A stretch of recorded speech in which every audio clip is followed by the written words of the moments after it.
Bienvenue au temps de la parole de vie. Vous écoutez le révérend apôtre Lasmen Boulaventure, président de l'église Tabernacle de l'Évangile. Nous vous souhaitons une bonne écoute de la parole du Seigneur.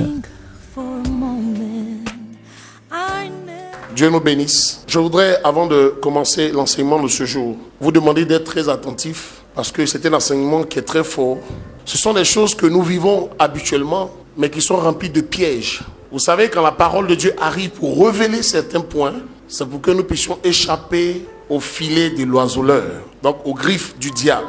La Bible dit dans le livre d'Ésaïe, la main de l'Éternel n'est pas trop courte pour sauver, ni son oreille trop dure pour entendre, mais ce sont nos crimes, nos iniquités qui mettent une séparation entre Dieu et nous. Nous voulons fermer ce fossé qui nous sépare de Dieu afin que Dieu se souvienne de nous. J'ai annoncé la semaine dernière que nous devions parler sur les portes spirituelles en nous que le diable utilise pour nous déstabiliser. Nous allons tous ensemble prendre notre texte de référence dans Proverbes chapitre 6. Nous allons commencer à lire à partir de son verset 16e et nous allons nous arrêter au verset 19.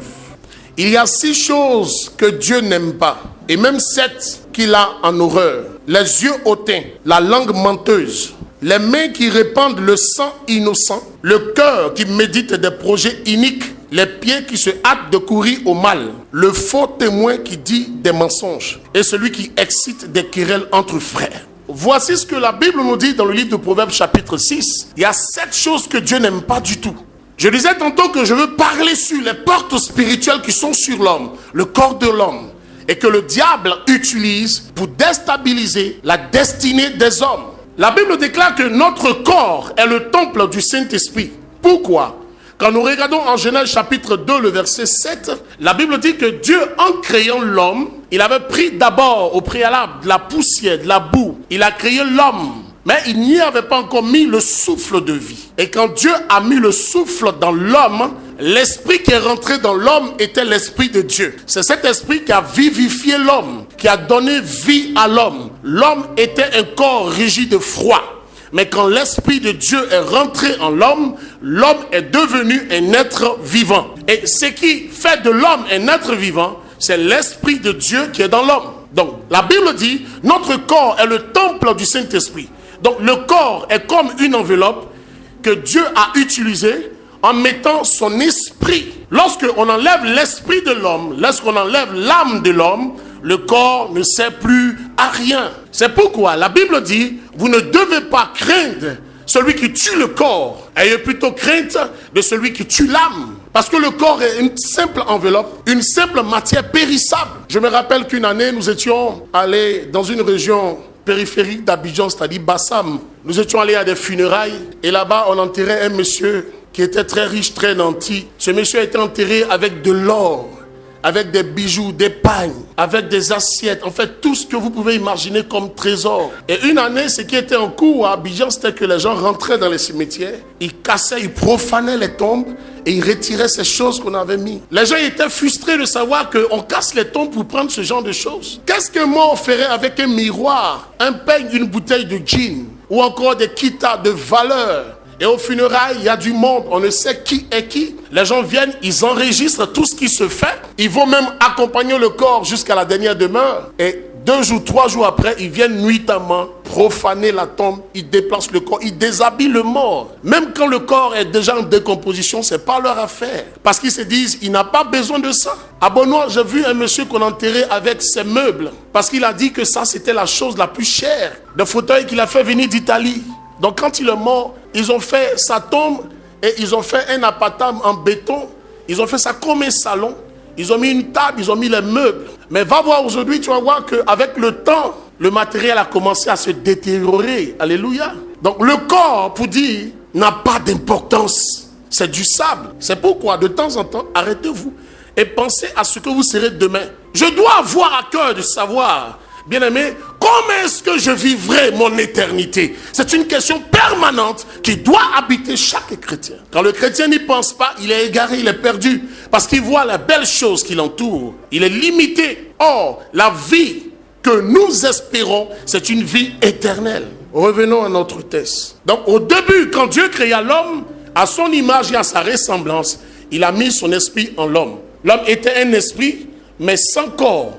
Et c'est cette matière, comme on dit souvent, l'homme qui meurt, le corps qui meurt retourne d'où il est venu à la terre.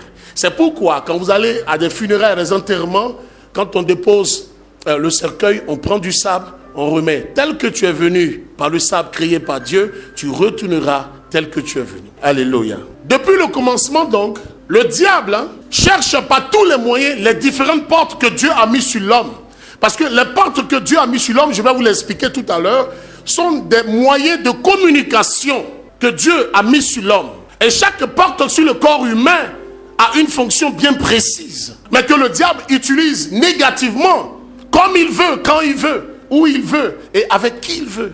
Lorsque le diable utilise les portes que Dieu a mis sur le corps, c'est pour soumettre le corps, l'esprit et l'âme au péché, de façon à pouvoir séparer l'homme de Dieu. Ce ne sont pas ces portes, ce sont des portes qui te donnent droit de savoir autour de toi, d'avoir une communion avec Christ, d'avoir une communion avec tes frères, mais que le diable utilise de façon négative pour détruire ta destinée prophétique. Tous nous savons que les objectifs du diable n'ont pas changé depuis le jardin d'Éden. Quand Dieu a placé l'homme et la femme dans le jardin, c'était pourquoi? Pour qu'ils cultivent, qu'ils mangent, qu'ils dominent. Dieu est comme un président directeur général. Il crée une entreprise, il met un directeur général dessus, et ce directeur a déjà tout. Nous avions dans le contrat avec Dieu tout au début. Mais quand le diable a vu que Dieu nous a donné la primeur de la gestion des choses sur la terre, il a commencé, bien aimé, la ruse en amenant Ève à pécher. Et Ève a fait pécher son mari. Donc l'homme a perdu son autorité dans le jardin d'Éden. Il va utiliser les portes que Dieu a mises sur le corps humain pour tromper l'homme. Vous allez le voir tout à l'heure. Comme ses objectifs n'ont pas changé, dans Jean 10, la Bible dit, il est venu pour égorger, pour détruire, pour faire quoi? Pour ruiner. Quand tu pratiques avec le diable, quand tu marches avec lui, quand tu pratiques ses principes, ses préceptes, il ne te laissera jamais en paix. Tu as cette impression qui te satisfait dans les débuts, mais prends garde à toi. Le diable, la Bible l'appelle le rusé. Donc il utilise la ruse, des subterfuges pour t'amener vers lui. Et un jour, quand il te tend le retour, c'est la mort. Donc l'objectif principal, c'est d'empêcher l'homme d'avoir accès à son salut et à son héritage terrestre. Quand le diable utilise les portes sur l'homme, c'est pour que ces portes-là se ferment définitivement. Nous allons voir les 11 portes spirituelles en l'homme et les moyens que le diable utilise pour ouvrir ces portes et les utiliser négativement. La première porte que le diable utilise, c'est le nombril ou encore le cordon ombilical. Nous allons prendre nos Bibles dans Ézéchiel chapitre 16, à partir de son verset 4. À ta naissance, au jour où tu naquis, ton nombril n'a pas été coupé. Tu n'as pas été lavé dans l'eau pour être purifié. Tu n'as pas été frotté avec du sel. Tu n'as pas été enveloppé dans des langes. La Bible dit à ta naissance. La Bible ne parle pas de ta naissance physique. La Bible parle de ta naissance comment? Spirituelle. Parce qu'il y a deux types de naissance. Il y a la naissance physique, quand nous naissons d'une femme physiquement, comme Dieu l'a créé. Et quand nous donnons notre vie à Dieu, ce n'est plus une naissance physique, mais c'est une naissance spirituelle. C'est pourquoi on dit mon fils spirituel, ma fille spirituelle. Parce que là, je t'ai enfanté, non pas biologiquement, mais spirituellement. Et la Bible dit ici, à ta naissance, donc quand tu t'es converti, ton nombril n'a pas été coupé. Pourquoi ton nombril? Le nombril est le premier point de contact entre un enfant et sa mère. Quand la femme contracte une grossesse, l'enfant en son sein mange, vit, respire et hérite aussi de certains liens parentaux, familiaux par le nombril. Vous voyez à la maternité, quand maman accouche, la première chose qu'on fait, c'est de la séparer de son fils ou de sa fille en coupant le cordon ombilical. Et de façon prophétique, Ézéchiel nous explique ici que lorsque tu deviens chrétien, on se doit aussi de couper ton cordon ombilical. Et dans le texte, il est dit, tu n'as pas été lavé, donc dans le sang de Jésus, tu n'as pas été frotté avec du sel. Le sel, la touche du Saint-Esprit. À ta naissance, au jour où tu naquis, ton nombril n'a pas été coupé, tu n'as pas été lavé dans l'eau pour être purifié, tu n'as pas été frotté avec du sel, tu n'as pas été enveloppé dans des langes. Donc dans la présence de Dieu. Donc tant que tu n'as pas fait la séparation, la coupure, c'est-à-dire la séparation entre toi et tes parents biologiques, il y a encore un lien entre vous. Par le nombril, tout passe. Le nombril est le vecteur par excellence. On peut recevoir des bénédictions par ça, comme on peut recevoir des malédictions aussi par ça. L'héritage comportemental, comment maman se comporte, quel est l'état de son cœur, c'est qu'elle transmet à son enfant, passe par le nombril.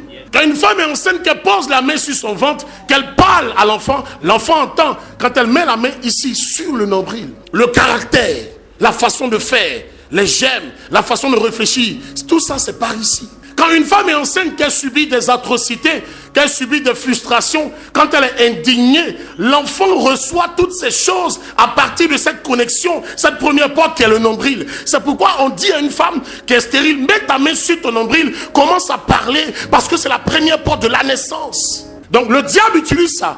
Un enfant dans le sein d'une femme peut être initié à la sorcellerie. Un enfant peut recevoir un héritage démoniaque dans le sein de sa mère à partir du nombril de sa mère. Le diable utilise cette porte pour envoûter des gens. Si vous avez votre femme qu'elle va accoucher à la maternité, même si c'est dans une grande clinique de la place, avant que vous ne décolliez ou bien que vous ne partiez ou bien que les médecins arrivent, recommandez tout ce qui va être utilisé. Aussi bien les bitsouris, les ciseaux, les compresses, l'alcool, tout ce qui va être utilisé doit être consacré à l'Éternel. Parce que parmi les médecins, il y a de mauvais, il y a de faux. Ils peuvent couper le cordon, couper une autre partie parce que toi tu es dans les pleurs, tu es dans les douleurs, tu ne vois pas. Parfois le placenta, ils ne te remettent pas.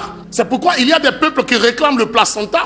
Eux, ils mangent le placenta pour que la femme continue d'être féconde. Ça, c'est leur mentalité. Mais nous ne mangeons pas de placenta. Mais qui enterre ça? Qui lave ton enfant quand tu accouches? Qui vient initier l'enfant? Qui touche le front de l'enfant? Qui met le doigt dans la gorge de l'enfant? Qui touche ses pieds, ses mains? Parce que tout ça, ce sont des portes que nous allons voir. Donc, beaucoup parmi nous ont été initiés par ces choses. On prend le placenta ou le cordon ombilical d'un enfant qu'on coupe, on n'enterre pas ça profondément, on laisse le soleil taper là-dessus. Et quand le soleil tape, les rayons du soleil traduisent la chaleur, les difficultés. L'enfant grandit avec ses problèmes. Donc, les situations que tu vis, les problèmes que tu vis, bien aimé, ce sont des choses que tu as sûrement, je vais dire sûrement, je prends ça avec des réserves, que tu as hérité de quelqu'un, soit de ta mère ou de la personne qui a fait cette séparation. Il y a des enfants qui naissent, le jour de leur naissance, le courant se coupe, le bloc opératoire inopérationnel, le médecin de garde n'est pas là. Dieu fait exprès pour toutes ces choses. L'enfant ne mourra pas, c'est un enfant de destinée. Et les enfants de destinée, Dieu amène des personnes de destinée aussi pour faire des actes prophétiques avec eux. Alléluia.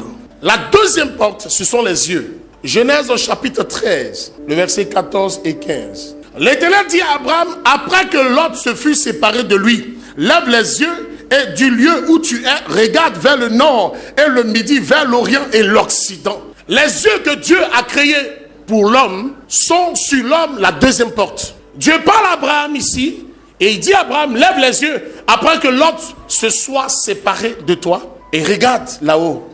Qu'est-ce que tu vois? Abraham dit, je vois les plaines du midi.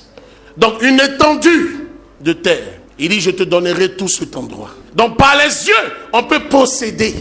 La première attaque spirituelle que le diable nous envoie, c'est par les yeux.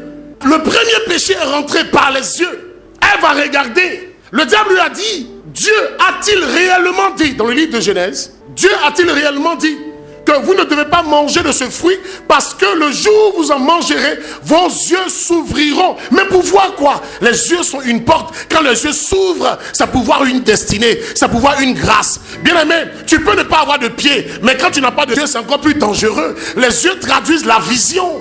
Imaginez quelqu'un qui est dans le noir depuis sa naissance, qui n'a jamais vu de ses yeux les beautés de Dieu. La nature reflète la puissance et la grandeur de Dieu.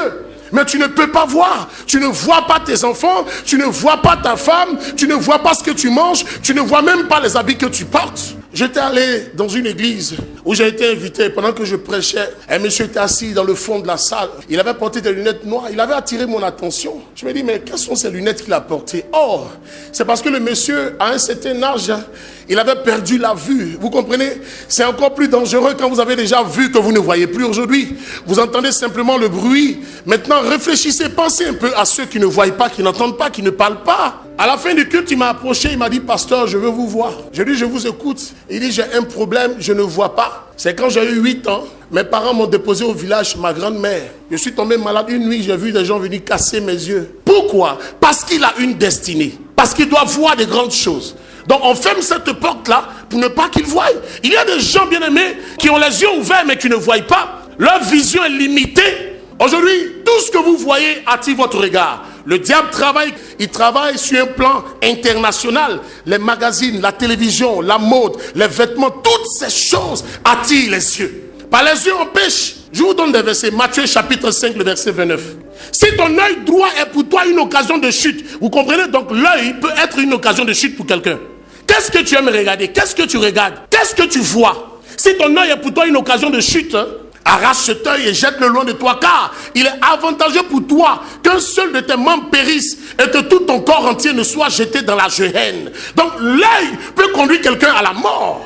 Aujourd'hui, tout ce que vous regardez, ça pollue l'esprit passant par la porte de l'œil. Tous les films que vous regardez, les modes, les magazines, partout où vous allez. Aujourd'hui même, il y a des produits pour faire grossir les seins, il y a des produits pour faire grossir les fesses, parce qu'on sait qu'en regardant simplement, on pêche. Parce que Jésus dit, celui qui regarde une femme, simplement a déjà commis l'adultère dans son cœur. Et comme le diable veut nous séparer de la présence de Dieu, il nous met dans le péché constamment. C'est pourquoi dans le psaume 51, David dit, mon péché est constamment devant moi, Seigneur. Donc les yeux sont une porte que le diable utilise. Les yeux, c'est pour contempler la gloire de Dieu, la création de Dieu, son règne sur la terre. Quand Dieu parle à Abraham, les yeux aussi peuvent être vecteurs de bénédiction. Qu'est-ce que tu vois? La Bible dit, nous chrétiens, nous ne marchons pas par la vue, nous marchons par l'esprit. Parce que les yeux peuvent nous conduire négativement là où nous ne voulons pas aller. Pour réussir dans la vie, il faut d'abord avoir une vision. Et quand tu as une vision, bien-aimé, tu marches dans la direction de cette vision et tes projets finissent par quoi? Par s'accomplir. Quand tu n'as pas de vision spirituellement, quand tu es aveugle, tu ne peux plus avancer parce que ta marche est arrêtée. Le diable, par cette porte, amène l'homme à se détourner du regard de ce qui est juste. Le diable utilise l'image et le son pour nous souiller. Aujourd'hui, tous les clips que tu regardes à la télévision, c'est pour exciter ta libido. Il n'y a pas un seul clip où on ne s'embrasse. Il n'y a pas un seul film où on ne s'embrasse. Avant, nous étions très réservés. Il était difficile même de mettre sa main sur l'épaule d'une sœur. Aujourd'hui, c'est chose facile. Vous allez à la plage, il y a des bains de nuit. Des gens qui nagent de façon nue, comme des vers. Il y a des clubs de nudistes. Le club de nudistes, là-bas, quand tu arrives, tout le monde est nu. On ne s'occupe de personne. Des clubs privés, les gens boivent l'alcool, ils prennent la drogue. Tout ça pour polluer cette porte, pour polluer la vie, pour polluer la vue. Vous pouvez m'aider à lire Matthieu chapitre 6, le verset 22 à 23. L'œil est la lampe du corps. Si ton œil est en bon état, tout ton corps sera éclairé. Vous pouvez prendre aussi Juge chapitre 16, le verset 21. Les Philistins le saisirent et lui crevèrent les yeux. Ils le firent descendre à Gaza et le liaient avec des chaînes d'airain. Ils tournaient la meule dans la prison. Il s'agit de qui? Samson. Samson, cet homme fort à qui Dieu avait donné une onction terrible. La Bible dit, pour l'avoir, les Philistins, donc ses ennemis, ont crevé ses yeux. Donc spirituellement, on peut crever tes yeux. Le diable peut te frapper d'aveuglement, de cécité spirituelle. Tu as des yeux, mais tu ne vois pas. Tu es inconscient, tu es incrédule, tu es fermé, hermétiquement bouché. Toi, tout ce que tu vois, c'est le sensationnel. Tout ce que tu vois, c'est le physique. Aucun esprit en toi. Tes yeux sont ouverts, mais les portes de tes yeux sont fermées. On peut regarder un enfant et l'envoûter par les yeux. Vous n'avez jamais vu ça dans les téléfilms? L'enfant est malade, on arrive à la maison, on écrase quelque chose, on met dans ses yeux. Oh, c'est pour fermer ses portes. L'œil est un organe délicat, on ne le traite pas n'importe comment. Même quand tu arrives chez un opticien qui doit te prescrire quelque chose, il doit faire attention, il faut toujours lire les notices. Parce que la moindre goutte dans l'œil, tu perds la vue. Quand tu n'as plus Dieu, tu n'apprécies plus. On apprécie à partir de quoi? Des yeux. Troisième porte, le nez. Genèse 27, le verset 27. Isaac s'approcha et l'embrassa. Isaac sentit l'odeur de ses vêtements, puis il le bénit et dit, voici l'odeur de mon fils est comme l'odeur d'un champ que l'Éternel a béni. Le nez est la porte par laquelle la vie est entrée. La Bible dit, il insuffla dans l'homme le souffle de vie. Les scientifiques ont démontré, après plusieurs expériences, qu'un enfant reconnaît sa mère par son odorat. Donc l'odorat de l'enfant, je vais dire. Les mystiques utilisent le plus souvent le nez pour envoûter. Regardez, il y a des boutiques, il y a des magasins dans lesquels vous rentrez, il y a toujours une odeur d'encens. C'est juste pour te neutraliser. Tu vas remarquer que sans le faire, tu rentres, tu ressors, tu rentres, tu ressors. Tu peux payer un article que tu n'as même pas utilisé. Le monsieur, il est assis, tu as l'impression que ça ne marche pas, mais ça rentre. Si toi, tu rentres comme un poisson, tu ne peux plus sortir de son filet. Il y a des parfums dédicacés qu'on donne, que les marabouts donnent aux gens. Il faut que tu mettes ça sur toi, Quand le monsieur va sentir l'odeur, il sera accroché à toi. On a vu ça, il y a des Nancy, il y a tout. Il y a des peuples qui mettent dans leurs habits des encens. On dit non, c'est pour la bonne odeur. Non, frère. Tous les encens que les gens vendent ici, où vous voyez des images de Bouddha, vous voyez des images de Krishna dessus. Bien aimé, ce n'est pas des choses pour faire sentir. C'est des choses pour envoûter. Donc il y a des gens qui disent non, je vais mettre un peu d'encens dans la douche. Vous rentrez dans un supermarché, vous achetez une senteur. Vous ne lisez même pas la notice. Vous allumez ça dans votre douche. Après, vous vous rendez compte que la maison a des problèmes. Toutes les odeurs ne sont pas des odeurs. Aujourd'hui, on met toutes sortes de parfums. Poison, scorpion, mortel, immortel. Vous savez quoi? L'odeur d'un parfum, vous savez c'est quoi? C'est à quel esprit? Tu prends, tu sanctifies et tu te parfumes. Beaucoup de sœurs ont eu des jeunes hommes en faisant des dons. On dit non, on ne prend pas le cadeau d'une sœur qui t'envoie un parfum. C'est pas faux. Parce qu'à l'origine, on a constaté que par le parfum, on peut envoûter facilement. Dès que tu sens l'odeur, tu penses à elle. Parce qu'au préalable, elle a préparé le parfum avant de t'envoyer. Même si c'est bien fermé. Il suffit seulement que ce soit dans la bouteille, qu'on mette ça sous le croissant minou et qu'on retire et que tu sois envoûté. Donc on peut réduire quelqu'un à l'esclavage par le nez. Quand le mystique utilise une poudre, ou bien quand quelqu'un prend la poussière à terre, qu'il lance, toi tu es en France, lui il est ici en Afrique, à Abidjan, il prend la poussière puis il lance. Tu sais ce qu'il fait? Parce que dans les airs, il y a une communication. Donc quand il lance la poussière, même si elle retombe là où il s'est arrêté, il y a des esprits dans l'atmosphère. C'est pourquoi la Bible dit que dans les airs, sous la terre, sous la mer, je les neutralise. Parce qu'il y a le premier ciel, le deuxième et le troisième. Donc quand il prend la poussière qu'il lance, il dit au vent, parce que le vent entend, le vent prend donc ça, et puis il arrive là où il doit arriver. Un monsieur voulait atteindre son frère quelque part. Et comme il ne sait pas comment s'y rendre, parce que le diable travaille avec des points de contact. Qu'est-ce qu'il fait? Il finit d'avoir le résultat spirituel. Il prend donc les éléments qu'ils ont travaillés. Il va à la plage à Vridi ici. Et au bord de la mer, vous allez remarquer que au bord de la mer, au bord de la lagune, on fait toujours des sacrifices. Pourquoi? Parce que les eaux du monde se communiquent. Lorsque vous mettez votre pied à la mer ici, à Vridi ou à Bassap, c'est comme si vous avez mis votre pied dans la mer qui se trouve en Chine. Et les mystiques utilisent ces choses, ils savent. Donc on peut te réduire en esclavage, on peut détruire ta vie en passant par ton nez. Lorsque les portes de votre nez s'ouvrent, vous prenez les démons. Le nez est une porte que nous devons surveiller. Alléluia. Quatrième porte, la bouche. Où? La bouche ou la langue. Romains chapitre 3, le verset 13. Leur gosier est un sepulcre ouvert. Ils se servent de leur langue pour tromper. Ils ont sous leurs lèvres un venin d'aspic. Leur gosier, la langue, la bouche ou les lèvres, même porte. Vous savez mes frères dans le Seigneur que la Bible déclare que la parole est créatrice. Donc à partir de la parole, on peut détruire la vie de quelqu'un. Si ce n'est pas moi qui l'ai mis au monde, si ce n'est pas moi qui ai payé ses coûts, c'est une parole. Au commencement était quoi? La parole. La parole était avec Dieu. C'est par elle que toutes choses ont été faites. Et rien de ce qui existe n'a été fait sans la parole. En elle, il y avait la vie. Arrêtons-nous ici. Dans la parole, il y a la vie. Quelle est la parole qui sort de ta bouche? Non, tu resteras comme ça. Quand vous dites à votre enfant, mais tu es bête, mais tu vaux rien, tu es nul, tu es un imbécile. Et quand vous donnez comme ça de genre de parole, vous sémez des grains en lui. À un moment donné, il produit ça. Dans le psaume 64, le verset 9, la Bible dit, leur langue a causé leur chute. Ta langue peut causer ta chute. La Bible dit, la vie et la mort sont au pouvoir de ta langue. Quiconque en aime, en mangera le fruit. Quel est le fruit que tu veux manger? Tu veux manger la mort ou tu veux manger la vie? La proclamation produit la vie. Je ne mourrai pas, je vivrai. Je suis la tête, je ne suis pas la queue. Je suis devant, je ne suis pas derrière. Ça produit ce que tu dis. Parce que la chose, une vision, avant de se produire, de se matérialiser, commence d'abord par la parole. Que la lumière soit et la lumière fut. Donc pour que la lumière arrive, il faut que tu parles. Pour que la grâce arrive, il faut que tu parles. Pour que le mariage arrive, il faut que tu parles. Pour que la bénédiction arrive, il faut que tu parles. Mais parler comment? Dans la prière. Avec la parole, tu peux créer ton monde.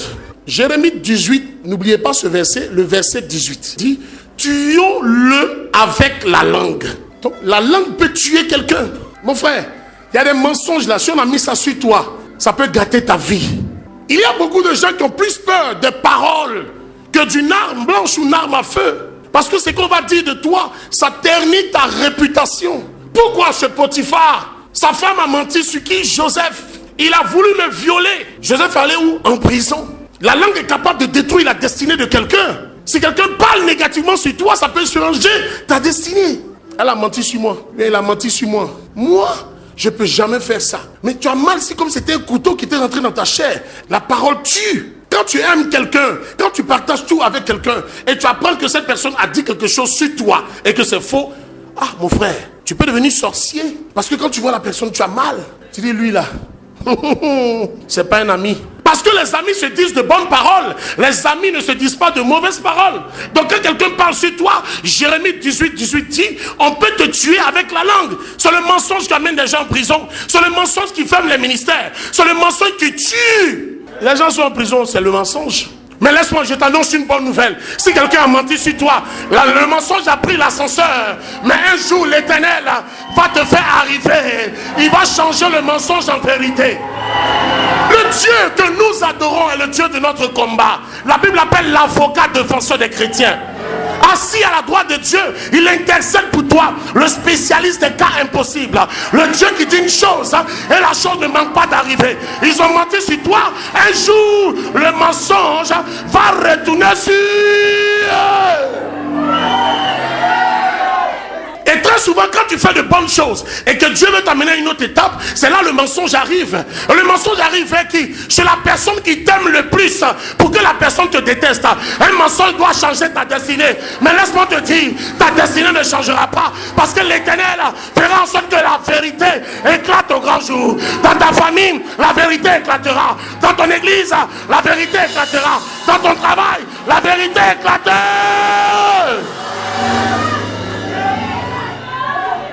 Qu'est-ce qu'ils ont dit sur toi? Parce qu'ils veulent ta mort. Un mensonge peut arrêter ton cœur. Tellement tu seras pétrifié, tellement tu seras horrifié. Tu vas dire non, c'est bon, il faut que je meure. Mais je ne mourrai pas. Je vivrai. Je me rappelle une fois, quand j'étais encore en fonction, j'étais dans une entreprise d'assistance. Et nous étions en train de préparer les fêtes de fin d'année. J'étais à l'église CDP, l'église Tabernacle aujourd'hui. J'étais élève pasteur, mais je travaillais dans une entreprise de sécurité. Et j'avais le véhicule. Et on appelle sur la radio pour me dire qu'il y a un braquage quelque part. Donc comme il n'y avait pas d'assistant que moi j'étais à l'église, la radio me dit si je suis plus proche de la cible, il faut que je parte. Je n'étais pas armé, je n'avais rien. J'avais la voiture plus le gyrophare.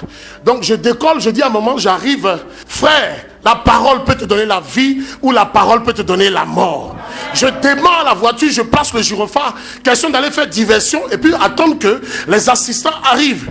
J'ai loupé le virage de Akwaba Koumansi. Il y a un poteau de magie là-bas. C'est moi qui ai déplacé le poteau. Je te parle d'un vrai poteau. Quand les freins ont lâché parce que les voitures étaient puissantes, j'ai attrapé le volant. La seule prière qui est venue, Seigneur, j'étais en train de placer les bâches de la croisade du 31 décembre. Je ne veux pas mourir. Je sais que je ne peux plus freiner, mais je suis au moins à 130 à l'heure. Je loupe le virage à Akwaba. Je rentre dans le décor. La voiture se déchire, mais ma parole arrête le déchirement jusqu'au niveau du volant. Pourquoi? Parce que j'ai sorti une parole de ma bouche. Seigneur, je ne veux pas mourir. Et quand les gens sont venus entourer la voiture, j'entendais il est mort, il est mort. J'étais serein. Pour moi, j'avais un os qui était brisé. Mon cœur s'était arrêté. Mais quand j'ai ouvert un œil, j'ai ouvert le deuxième œil, j'ai vu qu'il y avait des gens. J'ai commencé à glorifier Dieu. Tes lèvres doivent chanter les mérites. Tes lèvres doivent parler de Jésus de Nazareth, le ressuscité. C'est lui, par ta parole, qui peut te libérer des griffes de la mort. Je ne mourrai pas, je vivrai. J'ai pris les clés, je suis parti déposer. Il a dit, moi je suis pasteur, je ne suis pas un monsieur qui traque les braqueurs. Il ne faut pas y mourir dans cette histoire. Et j'ai laissé. Si tu appelles ton enfant Cassis Clé, ils vont toujours t'envoyer des convocations à la maison. Parce que c'est lui qui va casser les dents de ses amis chaque jour. Ton enfant s'appelle Ali Baba. Ne pense pas que c'est un enfant de cœur. Il va devenir un grand voleur parce que c'est Ali Baba et les 40 voleurs.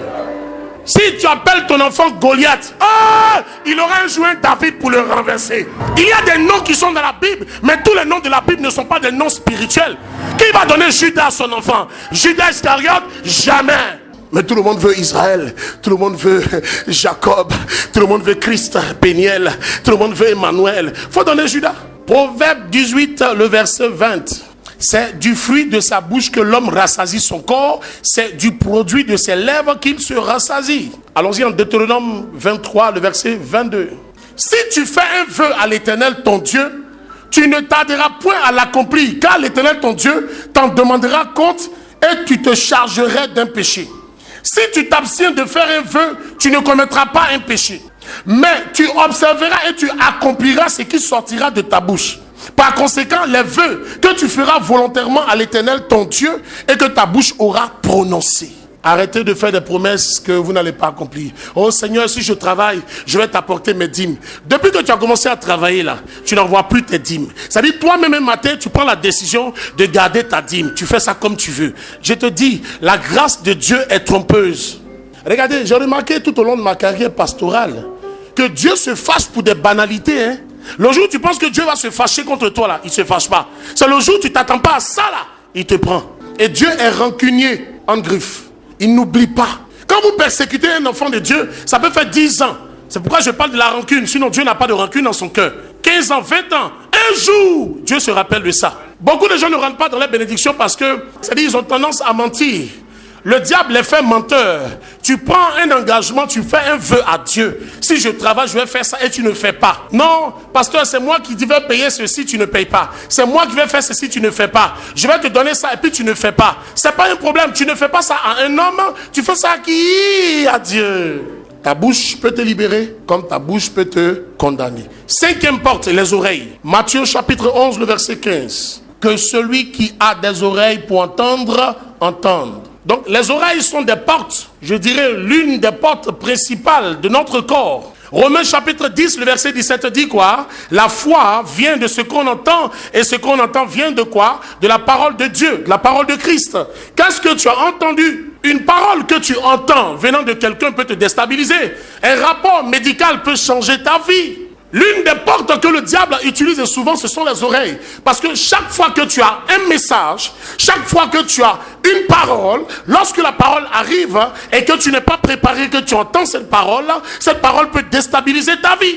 Qu'est-ce que tu as entendu qui va te déstabiliser? On dit on ne te donne pas le travail, c'est ce que tu as entendu. Oui, on ne te donne pas le travail dans cette entreprise. Mais il y a une autre entreprise qui cherche quelqu'un comme toi à qui on donnera le travail. Tout dépend de toi, de ce que tu entends et comment tu manipules la parole que tu as entendue. La Bible dit, quand une prophétie arrive, tu choisis dans la prophétie ce qui t'arrange. Et tu laisses le reste. Frère, ce que tu entends peut changer ta destinée. Je ne dis pas que le docteur ne donne pas de bons résultats. Mais je veux dire que tu dois croire qu'il y a une contre-expertise qui vient du spécialiste des cas impossibles. Ils ont déclaré que toi, tu vas mourir cette année 2015. C'est normal qu'ils disent que tu vas mourir.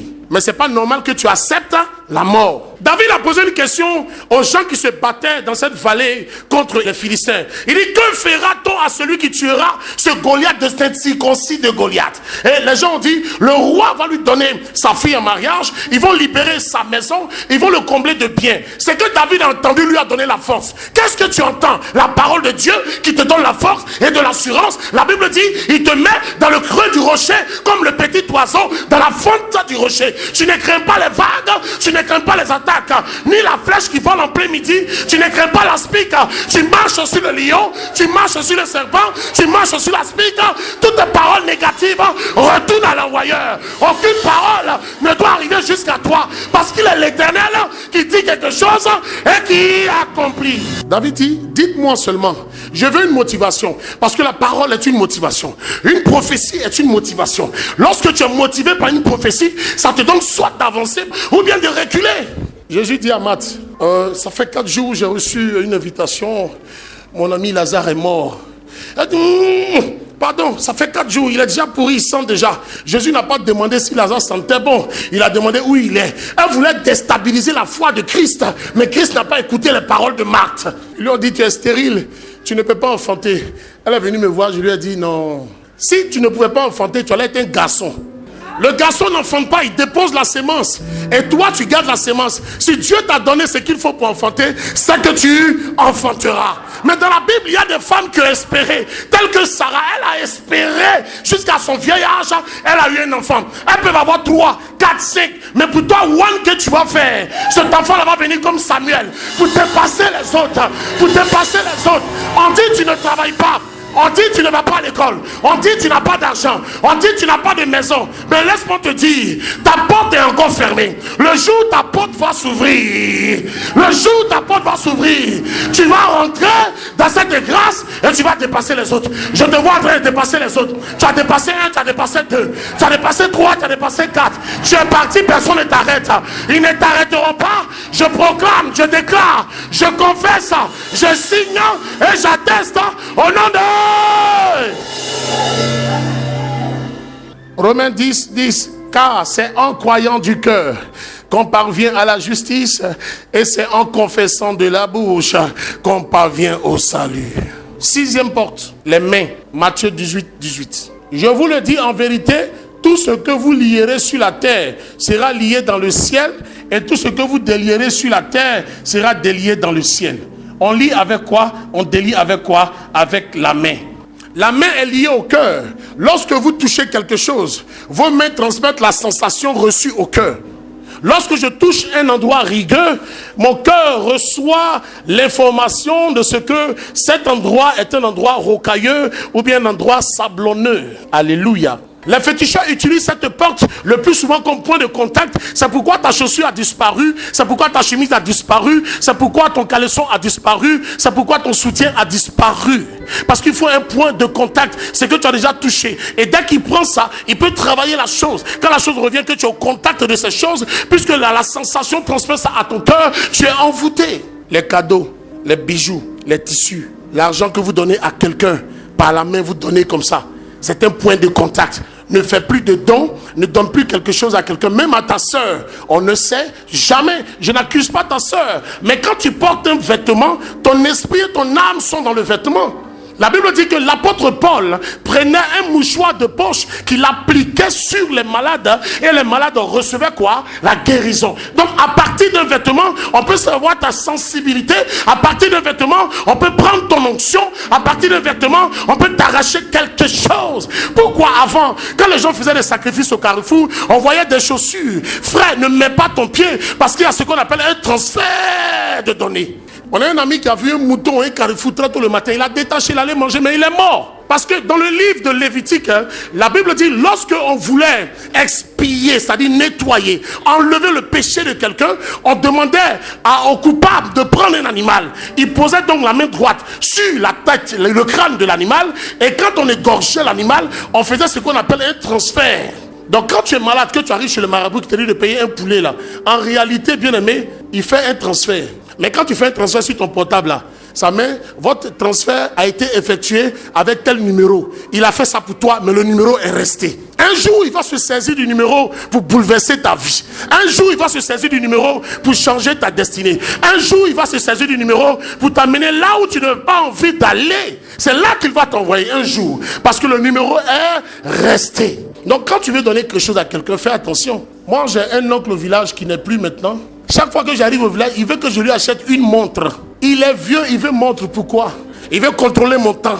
Mais moi-même, j'ai mis sa montre en retard. Il est mort il y a longtemps. Fais attention à ce que tu donnes. Où tu sèmes, c'est où tu mets ton argent et puis ça produit. Parce qu'il y a des personnes qui sont de bonne terre. 7e porte, les pieds. Deutéronome chapitre 11, le verset 24. Tout lieu que foulera la plante de votre pied sera à vous. Votre frontière s'étendra du désert au Liban et du fleuve de l'Euphrate jusqu'à la mer occidentale. Tout lieu que foulera la plante de votre pied. Josué chapitre 1 aussi dit ça. Tout lieu que foulera la plante de votre pied. Tout lieu. Donc les pieds aussi sont des portes. Lorsque les pieds sont en contact avec la terre.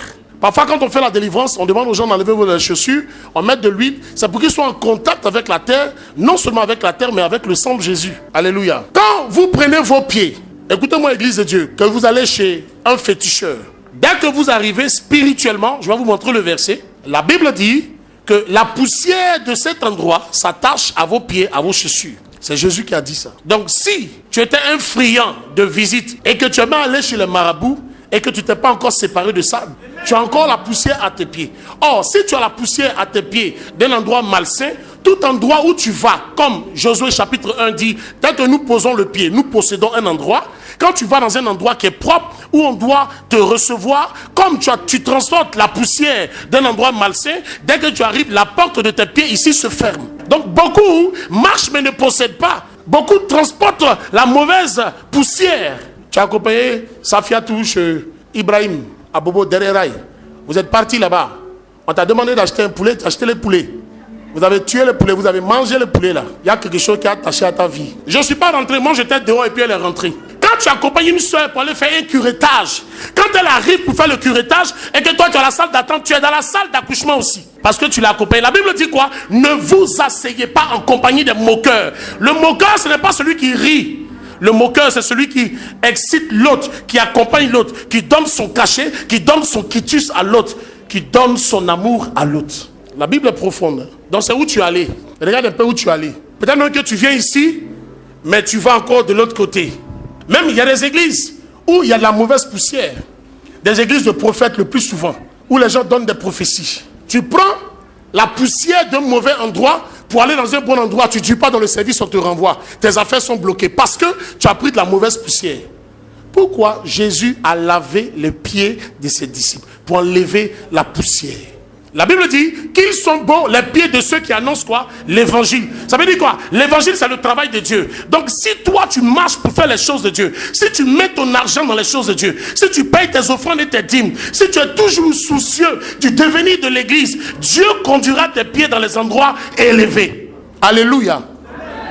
Donc quand nous nous retrouvons dans un endroit malsain, dans un endroit de prostitution, dans une boîte de nuit, dans un endroit où les démons se délectent, se mettent à l'aise, nous prenons la poussière de ces choses-là que nous amenons chez nous à la maison. Tu es toujours dans les bars, tu es toujours dans les boîtes, tu es toujours assis au maquis. Jésus a donné des conseils à ses disciples. Dans Matthieu chapitre 10, 14 à 15, il dit, si vous allez dans un endroit qu'on vous reçoit bien, bénissez la maison. Mais si on vous reçoit mal, maudissez la maison. On vous reçoit mal, ça veut dire qu'ils ont maudit l'endroit. Donc ne sortez pas de la maison avec la poussière de cet endroit. Secouez vos pieds dans cette poussière-là pour que ça reste, mais vous sortez sans la poussière. La Bible est profonde, c'est un mystère. Donc tu arrives chez quelqu'un et puis il te fait mal. Il a maudit l'endroit. Ne sors pas de là-bas sans secouer la plante de tes pieds. Mais quand tu secoues là, tu le maudis à nouveau. Les mauvais endroits, tels que les endroits des féticheurs et des marabouts, polluent vos pieds. 8e porte. Voici la plus grande porte que j'appelle la porte du boulevard. Le sexe. Genèse 2, 24. C'est pourquoi l'homme quittera son père et sa mère, s'attachera à sa femme et ils deviendront quoi? Une seule chair. Le sexe est un organe de liaison. Suivez-moi ici. Le sexe est un organe de communion, de partage entre deux personnes, pas entre plusieurs personnes. Le diable utilise à 95% le sexe, cette porte du sexe, pour déstabiliser la vie des gens. Parce que c'est un péché qui est subtil, versatile. Quand tu ne fais pas attention, tu restes dedans. Le péché du sexe est un péché dans lequel quand tu rentres, c'est comme un tourbillon. Plus tu as envie de sortir, plus tu t'enfonces. Lorsque vous tombez dans le péché du sexe, pour sortir de ce péché de sexe, bien aimé, vous n'avez pas d'effort vous-même à fournir. Vous avez besoin de la grâce de Dieu. Vous devez appeler le Saint-Esprit à votre rescousse, sinon vous-même, vous ne pouvez pas sortir de ça. Le péché du sexe est un tourbillon, est un danger permanent, profond. C'est une digue, c'est un fossé, c'est un trachet dans lequel tu te trouves et tu ne vois pas le jour.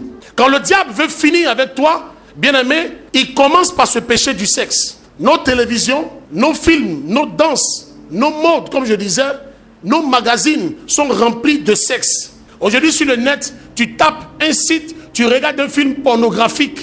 Sur les portables, tout ça c'est fait exprès. En même temps qu'on parle du développement des sciences et techniques, en même temps on parle aussi du développement du péché et de ses accessoires. Aujourd'hui, il y a des boutiques de sexe où on vend des caleçons pour le sexe, pour exciter, des parfums de sexe, des massages de sexe. Que ce soit avec le préservatif ou sans préservatif, bien aimé, c'est dangereux. Quand le sexe est utilisé dans l'inégalité, c'est-à-dire quand vous n'êtes pas marié et que vous le faites, bien aimé, vous vous transmettez des données spirituelles. Et tu ne connais pas la vie de l'autre. Par le sexe, des hommes ont possédé des femmes ont possédé des hommes. Le sexe est un boulevard. Quand tu rentres, tu ne peux plus attraper les bâtons. Vous savez, quand on ouvre un portillon, quand tu veux tomber, tu peux attraper le cadre, le linteau. Mais quand on ouvre un bâton, c'est pas sûr que tu attrapes, tu tombes, tu te noies. Quand quelqu'un n'est pas dans la légalité et qu'il baigne dans les choses du sexe, bien aimé, c'est fini. Parce que dès que vous découvrez la nudité de l'autre, il n'y a plus de force pour aller au mariage. Quand vous arrivez au mariage, c'est une grâce de Dieu. Mais ce n'est pas toujours. Parce que là, vous commencez à voir les défauts des uns et des autres. Or, je ne te connais pas, tu ne me connais pas. Et le jour où nous allons au mariage et que devant Dieu, devant les autorités, nous prenons des engagements, quand les pasteurs prient pour nous, nos péchés, nos liens familiaux, nos liens héréditaires, ce que tu possèdes, ce que je possède, tombe à l'eau, ça meurt. Donc quand on va ensemble, on ne se transmet rien. Quand vous allez avec un homme ou une femme dans l'inégalité, vous échangez des démons. Tu ne connais pas sa vie. La vie qui te présente, c'est la vie du joli garçon qui est là. Mais tu ne connais pas ce qui se trouve derrière le joli garçon. C'est quoi tu appelles le joli garçon? Le joli garçon, c'est celui qui est chrétien, qui a la crainte de Dieu. C'est pas celui qui se cache, qui fume. C'est pas celui qui boit. C'est pas celui qui vit n'importe comment. Dans la pédophilie, dans la masturbation, dans l'homosexualité, le cupide. C'est pas lui qui est le joli. Le joli, c'est pas le visage, c'est l'état du cœur. Donc, vous vous transportez quoi? Des démons, des esprits, des liens de famille. Maintenant, imagine que lui, il a une légion dans sa vie. Or, chaque fois que vous allez, vous comprenez, ce truc-là, c'est du sang qu'on échange. Du sang. Mais la transaction qui se fait est très dangereuse. Et toi, ma soeur qui m'écoute, toi, mon frère qui m'écoute, tu ne sais pas ce que tu as reçu. Parce que Ali est passé, Jean-Baptiste est passé, les mecs est passé, Paul est passé. Avant que Paul ne passe, toi-même tu es passé avec Issouf. Tu es passé avec Jean-Pierre. Oh, Jean-Pierre est passé, Jean Bluetooth quoi. Jean-Pierre est passé avec Denise. Denise est passé avec Ernestine. Ernestine est passé avec JB. JB est passé, lui, JB avant de passer avec Ernestine, il est passé avec Jackis. C'est-à-dire pour lui-même, il a cassé même Jackis. Donc, quand toi tu rencontres maintenant la dernière personne, ça veut dire qu'il a fini de prendre le Bluetooth des gens. Ta vie n'avance pas à cause de ça. Parce que cette porte-là, tu dois faire quoi? La fermer. Or, la Bible dit que notre corps est le temple du Saint-Esprit. Quand tu fumes, tu mets la fumée sur le Saint-Esprit. Quand tu couches n'importe comment, avec n'importe qui, tu es en train de salir le Saint-Esprit. La seule chose que Dieu ne pardonne pas, c'est le blasphème contre le Saint-Esprit. Est-ce que tu peux rentrer dans l'église ici, coucher avec une fille? Non. Mais pourquoi tu prêtes ton église, qui est ton corps, à cette jeune fille? Pourquoi tu prêtes ton corps à cet homme? Tu souilles la présence de Dieu. Mais quand le monsieur dit qu'il t'aime là, il t'envoie chez tes parents. C'est moi qui suis avec elle. Je viens faire coco, j'apporte la dot. Mais le monsieur, il est toujours avec toi, juste pour les bonnes choses. Il ne te donne rien. Au contraire, il mine ta vie, tu comprends? Il mine ta vie. Donc, refusez de laisser cette porte ouverte. Il faut refuser. Ne prête pas le flanc au diable. Alléluia. Toi-même, tu prêtes le flanc au diable. Écoutez, c'est l'une des portes qu'elle s'ouvre là. Mais ne ferme pas. On ne peut pas changer le cadre. On ne peut pas mettre de crochet. C'est Dieu qui doit descendre. Donc il faut éviter ça. Mais bien aimé dans le Seigneur, fermez-moi cette porte. Les grands hommes sont tombés par le sexe. Les grandes femmes sont tombées par le sexe. La première et la deuxième guerre mondiale, c'est à partir du sexe. Les grands présidents tombent à partir du sexe. On empoisonne des chefs d'État par le sexe. Les ministères se cassent par le sexe. Un homme de Dieu qui aime le sexe, qui aime l'argent, qui est cupide, qui est orgueilleux, son église va se casser. Et Dieu va lui demander des comptes, il va pourrir en enfer. Le sexe peut devenir la porte du séjour des morts. Proverbe 7, 25 à 27, 1 Corinthiens 6, 18.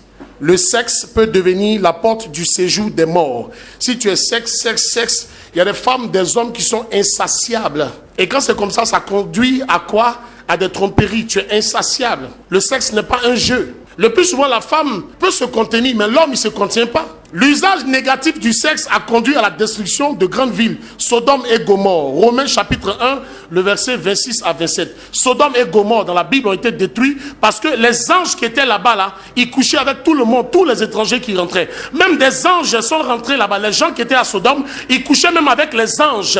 Dieu a amené des anges à Sodome et Gomorrhe. Ils ont attrapé les anges, ils veulent coucher avec les anges. Dieu était fâché. Il dit, vous avez fait ça entre vous, je n'ai rien dit. Mais si vous touchez les anges là, je détruis Sodome et Gomorrhe.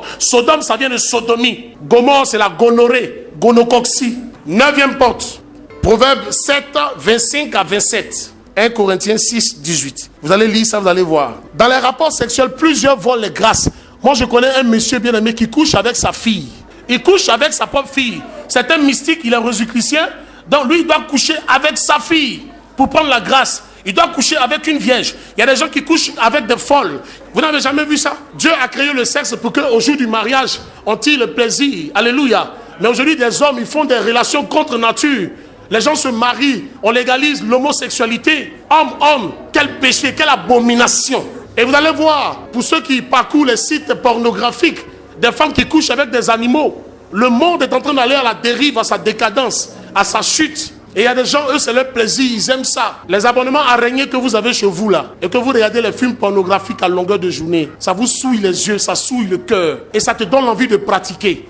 Et puis tu peux devenir un obsédé, un maniaque de ça. Le sexe, c'est pas quelque chose qu'on utilise tous les jours. C'est soit en passant, mais tu fais de ça une obsession. Alléluia. C'est important ce que je dis, c'est très important mon frère. Je ne te condamne pas. Non, la Bible dit, il n'y a pas un seul juste. Tous nous avons péché, nous sommes privés de la gloire de Dieu. Donc chacun a son petit couteau, chacun a son mal. Donc je te donne un comprimé, comme je dis souvent, la Bible est comme une pharmacie et chaque verset est un comprimé adapté à ta situation. Donc ce qui te fatigue là, tu sais.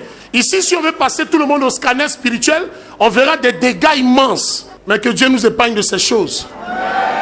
Que le Seigneur nous sorte de ces liens. Que la grâce de Dieu soit avec nous. Que Dieu ne regarde pas nos fautes et nos péchés. Que notre iniquité soit effacée. Quelqu'un me dit Amen. Et que Dieu nous conduise à la réalisation de soi. Quelqu'un dit Amen. Je ne suis pas venu te condamner. La Bible dit, ils ont attrapé une femme qui avait commis l'adultère. Ils l'ont emmenée devant Jésus. Jésus s'est abaissé, il écrivait à terre.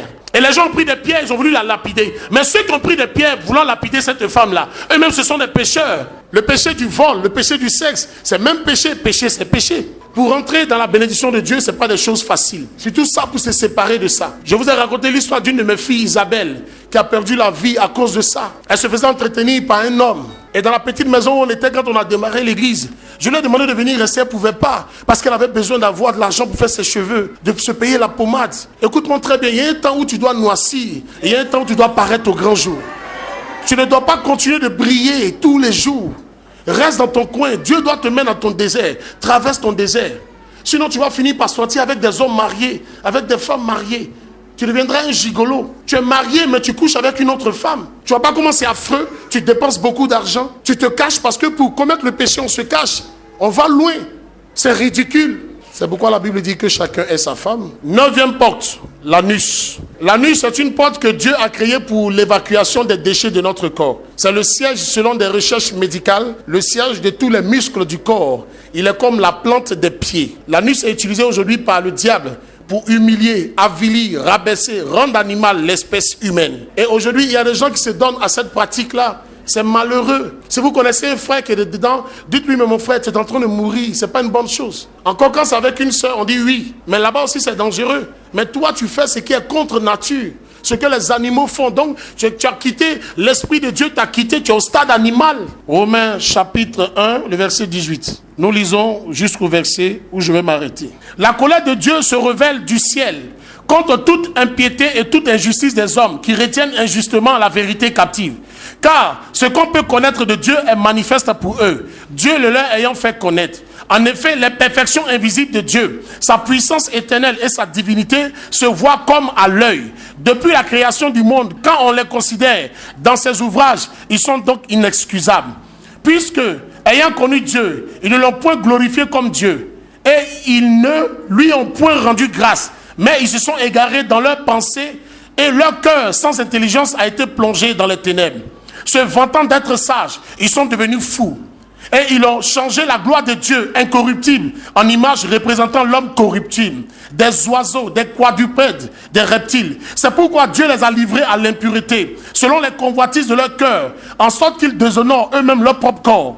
Eux qui ont mangé, qui ont changé la vérité de Dieu en mensonge et qui ont adoré et servi la créature au lieu du Créateur, qui est béni éternellement. C'est pourquoi Dieu les a livrés à des passions infâmes, car leurs femmes ont changé l'usage naturel en celui qui est contre nature. Et de la même, les hommes abandonnant l'usage naturel de la femme se sont enflammés dans leurs désirs, les uns pour les autres, commettant homme avec homme des choses infâmes et recevant en eux-mêmes le salaire qui mérite leur égarement. Comme ils ne sont pas soucieux de connaître Dieu, Dieu les a livrés à leur sens réprouvé pour commettre des choses indignes. C'est triste. 10e porte, le cœur.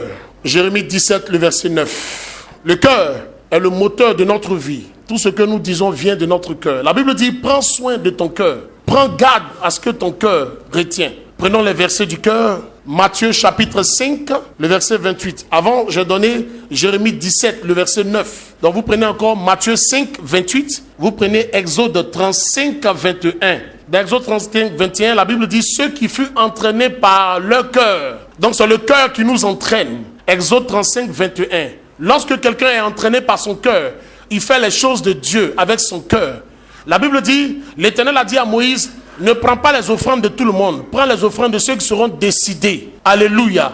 Donc c'est notre cœur qui nous entraîne. Notre cœur doit nous entraîner. Donc vous prenez Matthieu 5, 28, vous prenez Exode 35, 21, vous prenez Josué 22, 5 et vous prenez Apocalypse 3, le verset 20. S'agissant du cœur comme la porte, lorsque le diable veut te toucher, c'est ton cœur. C'est pourquoi en Éphésiens chapitre 6, la Bible dit que vous portez quoi? La cuirasse qui protège cette partie qui est le thorax, pour protéger le cœur. Alléluia.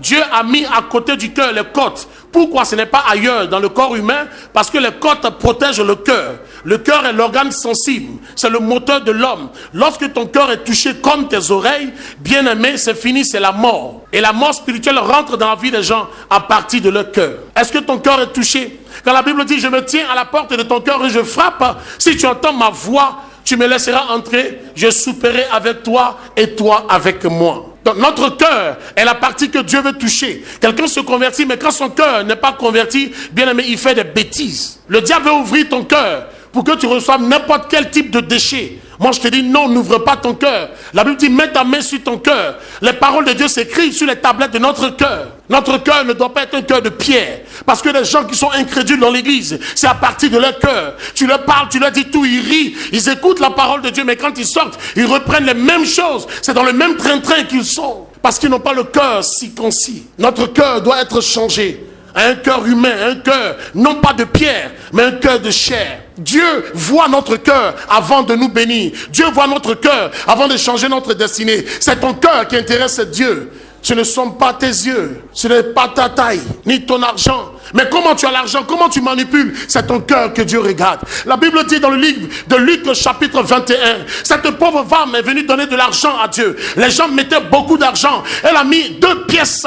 Et Jésus dit, elle a donné plus que tout le monde. Parce que Jésus a vu son cœur.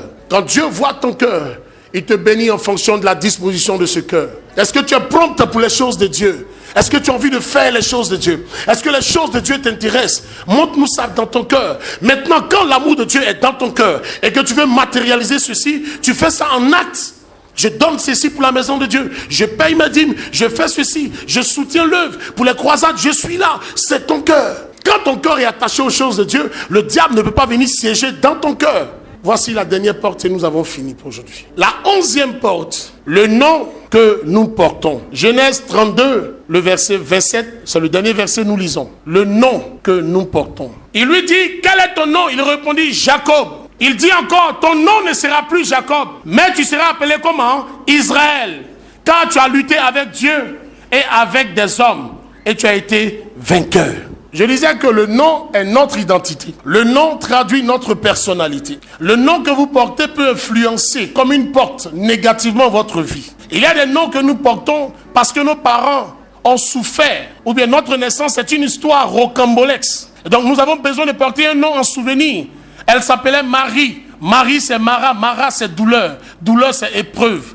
Épreuve c'est souffrance. Donc Marie a tellement traversé des épreuves, ou du moins sa mère, qu'en souvenir, on lui a donné le nom de Marie. Quand Dieu voulait changer son nom, il a mis le petit enfant dans son sein. Dieu change nos noms. Jacob, ça veut dire doubleur. Il a usurpé le droit de naissance de son frère. Mais la Bible dit, Dieu dit, tu ne t'appelles plus Jacob. Mais avant que le nom de Jacob change, la Bible dit, il a lutté avec Dieu. Tu dois lutter, tu dois prier. Tu dois invoquer la grâce de Dieu pour que ton nom, ta destinée change. Dieu veut changer ton identité. Dieu veut changer ta destinée. Dieu veut t'amener à une étape supérieure. Donc je te parlais pendant près d'1 heure pour que ta vie change. Nous espérons que vous avez été bénis par ce message. Si vous avez besoin de prières, de conseils et d'encadrement spirituel, veuillez nous contacter au 07 10 24 16 ou au 47 90 74 45. Que Dieu vous bénisse. Chantons gloire et puissance, force et louange à l'agneau immolé, à l'agneau immolé. Les ténèbres